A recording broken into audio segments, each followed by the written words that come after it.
Okay, as we continue with drawing from the holster, one of the things that we practice when we're out on the range is what I would call, and I've heard different terms, but what I like to call it is the bent elbow drill. And what that is that we're gonna take our gun out of the holster, we're gonna get to here, and we're actually gonna fire from this position.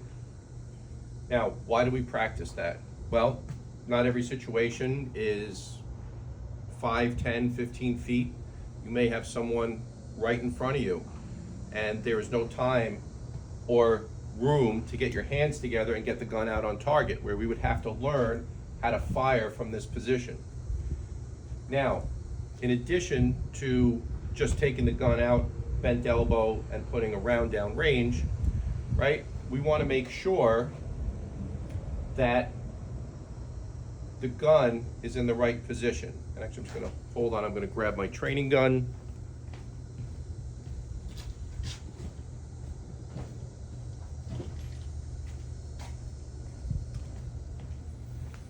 Okay, I'm gonna demonstrate first with my training gun, right? This is a simulated Glock 19. It's same everything. It's even got a weighted magazine.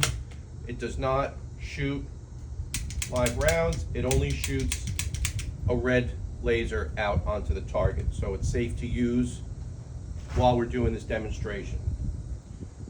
So when I get my gun out like this, right, what I want to do is I just want to have the gun canted just a little bit, in this case because I'm right-handed, to the right, because if it's too close to here and I start firing, the potential for my shirt or something else could get caught when the slide retracts, and then I can't shoot anymore. There's potentially a jam or a misfire, something that's gonna cause this gun to potentially not work when I need it the most.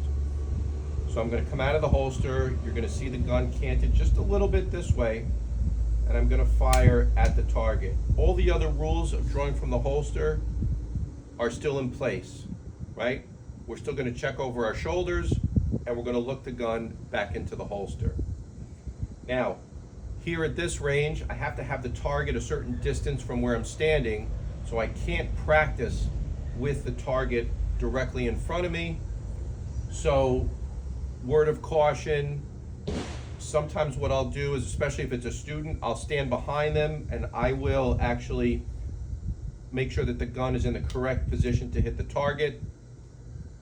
Okay, because most likely, right, I don't have to worry about 5, 10 feet away from here, right? If somebody's standing right in front of me, I don't have to worry about if the gun is maybe a little bit to the right or a little bit to the left. But here, for safety reasons, I have to make sure that I hit that target. So I'm gonna put this down. Again, even though this isn't a real gun, right? The gun always, the barrel of the gun is always directed down range. And I'm gonna put it down facing that way. Okay, so same rules apply. We're gonna get into our good stance, knees bent a little bit. I'm still gonna have my hand up here, right? Because if there's somebody directly in front of me, right, there's gonna be a lot of this going on. So now, right, if we use our numbering system, it's just 1 and 2 in this case. So 1, bent elbow. Notice that the gun is canted, right? It's tight, it's here. It's canted a little bit that way to avoid potentially catching my shirt. And the reason we do this is because you need to know what it feels like. You need to know what's gonna happen if you shoot in this position. So I'm gonna put one down range. Okay. I'm still gonna recover the same way. Right shoulder, left shoulder, that gun stays pointed down range, and I'm gonna look it back into my holster.